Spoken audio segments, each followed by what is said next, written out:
अगर आप लोगों ने बर्ज़र्क एनिमे सीरीज देखी है तो उस सीरीज में एक कैरेक्टर है जिसका नाम है ग्रिफिथ, जो कि इस पूरे बर्ज़र्क सीरीज का मेन एंटागोनिस्ट भी है। और इस बंदे ने अपने ड्रीम्स के लिए सारे हदें पार कर दिए हैं और कुछ चीजें तो ऐसी भी की हैं जिसे सुनकर और देखकर आपके आंख और कान से खून निकलने लगेगा। वीडियो में आगे बढ़ने से पहले अगर इस तरह के कंटेंट आप लोगों को पसंद आती है तो वीडियो को लाइक और चैनल को सब्सक्राइब जरूर कर लेना। Rise of Griffith. ग्रिफिथ एक कॉमनर था और उसका जन्म बहुत ही गरीब फैमिली में हुआ था। वो इतने गरीब थे कि उन लोगों के पास रोटी खाने तक को पैसे नहीं थे। इतनी गरीबी होने के बावजूद ग्रिफिथ का सपना राजाओं की तरह था और वो जब अपने गलियों से चमचमाती हुई पैलेस को देखता है उसी समय से वो ठान लेता है कि वो एक दिन इस पैलेस को हासिल करके रहेगा। यही उसका वन एंड ओनली ड्रीम बन जाता है। ग्रिफिथ का माइंड काफी शार्प एंड शांत था। 13 से 15 साल की उम्र में वो अपना खुद का एक मर्सिनरी ग्रुप बना लेता है। Mercenary group means private army, क्योंकि उसे वो पैलेस और अपने ड्रीम को जीतना था। और कुछ ही समय में ग्रिफिथ अपने ग्रुप में काफी सारे लोगों को शामिल कर लेता है और ये कारनामा करने के पीछे कारण रहता है उसके स्किल्स और लोगों पे उसका इन्फ्लुएंस। उसका इन्फ्लुएंस इतना ज्यादा था कि वो लोगों से उसका बेस्ट निकलवाता था और जो लोग इसके साथ जुड़ते थे वो ग्रिफिथ के लिए कुछ भी करने के लिए तैयार रहते थे। और इन्हीं सब के दौरान ग्रिफिथ कास्का से मिलता है जिसका एक नोबल रेप करने की कोशिश में था, लेकिन ग्रिफिथ उसे खुद नहीं बचाता है बल्कि कास्का को तलवार फेंक कर देता है और उसे ये बोलकर विश्वास दिलाता है कि तुम खुद अपनी रक्षा कर सकती हो। और ग्रिफिथ का इन्फ्लुएंस इतना ज्यादा होता है कि कास्का उस नोबल को एक झटके में चीर कर रख देती है। और इस इंसिडेंट से तुम लोग सोच सकते हो कि ग्रिफिथ कितना खतरनाक इन्फ्लुएंसर या फिर मैनिपुलेटर था। और इस टैलेंट और अपने स्किल्स के बलबूते पे ग्रिफिथ ने कई सारी जंग अपने राजा के लिए जीती थी और राजा उसे एक नोबेल का दर्जा दे देते हैं। और ये देखकर राजा का भाई और उसकी बीवी की जलने लगती है तो ग्रिफिथ भी उन दोनों को बड़े स्टाइल से ठिकाने लगा देता है।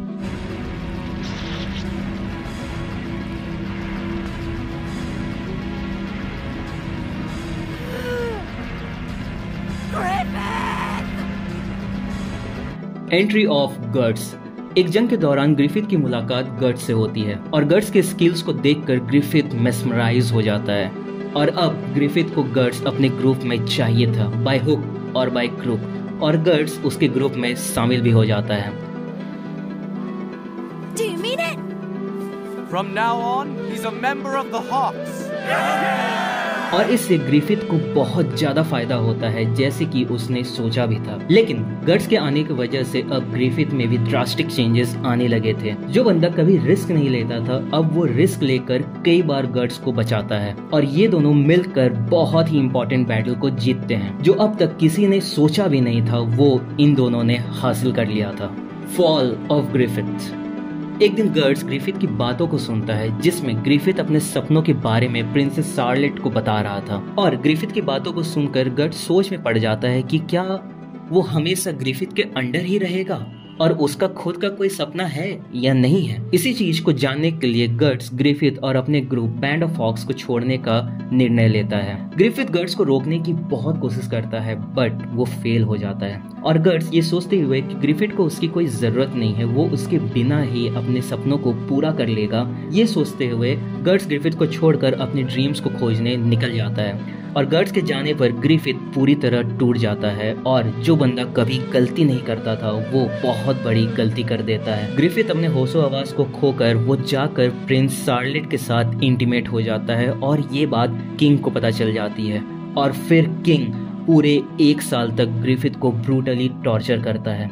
उसके हाथ और पैर के लिम्स को काट दिया जाता है जिसकी वजह से वो अपने हाथ और पैर को हिला नहीं पाता है। उसके एक एक नाखून को एक एक बारी से निकाल दिया जाता है, यहाँ तक कि उसके जिस्म के पूरे स्किन को निकाल दिया जाता है, जिस दौरान ग्रिफिथ जिंदा रहता है और आखिरकार उसकी जीभ को भी काट दिया जाता है। You hear? I'm afraid. Off without it.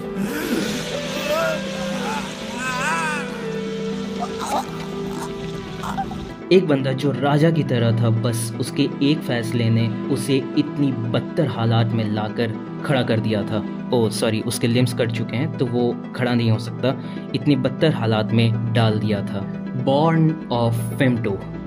कुछ सालों के बाद गर्ड्स वापस अपने ग्रुप बैंड ऑफ हॉक्स से मिलता है और उस ग्रुप की सेकंड हैंड कमांडर कास्का सारी बात गर्ड्स को बताती है और पूरे बैंड ऑफ हॉक्स और गर्ड्स मिलकर ग्रिफिथ को राजा के कैद से निकाल लेते हैं। और कुछ सर्कमस्टांसेस के वजह से ग्रिफिथ का पिगलेट उसके हाथ में वापस आ जाता है, जो पिगलेट टॉर्चर के वक्त ग्रिफिथ से दूर हो गया था। और वो पिगलेट ग्रिफिथ के अंदर की विल और नफरत को देखते हुए एक्टिवेट हो जाता है और एक अलग डायमेंशन को ओपन कर देता है। ग्रिफिथ के साथ साथ गर्ड्स और पूरे के पूरे बैंड ऑफ हॉक्स उस डायमेंशन में समा जाते हैं। और फिर एंट्री होती है गॉड हैंड्स की और वो ग्रिफिथ को एक चॉइस देते हैं कि वो ग्रिफिथ को ऐसी पावर देंगे जिससे वो अपना सपना ही नहीं बल्कि पूरी की पूरी दुनिया को जीत सकता है। बस शर्त ये है कि उसे अपने सारे मेंबर्स को सैक्रिफाइस करना होगा। और पलक झपकते ही ग्रिफिथ पूरे के पूरे बैंड ऑफ हॉक्स को सैक्रिफाइस कर देता है। और जैसे ही वो सैक्रिफाइस करता है तो एक सैक्रिफाइस का मार्क आके सारे बैंड ऑफ हॉक्स के मेंबर पर छप जाते हैं और उस डायमेंशन के लाखों मॉन्स्टर्स सभी मेंबर्स को फाड़ कर खून का समंदर बना देते हैं। इतनी ब्रूटल मौत देते हैं सबको कि आप लोग जब इस सीन को देखोगे तो आप लोगों की रोंगटे खड़े हो जाएंगे। और इसी समय गर्ड्स पूरी जान लगाकर मॉन्स्टर्स से लड़ रहा होता है और इसकी पावर देख के यहाँ तक कि गॉड हैंड्स भी हैरान हो जाते कि कोई इंसान ऐसे मॉन्स्टर्स से कैसे लड़ सकता है। और मॉन्स्टर से लड़ते वक्त वो देखता है कि कुछ मॉन्स्टर्स कास्का का रेप करने वाले होते हैं और बस ये देखने के बाद गर्ड्स बजर होकर मॉन्स्टर को फाड़ते हुए आगे बढ़ने लगता है कास्का को बचाने के लिए। और उसी समय जन्म होता है एक न्यू गॉड हैंड ग्रिफिथ का, जिसका नाम फेम्टो रखा जाता है। You are our progeny, our newest kinsman, our wing of darkness. Arise, Femto.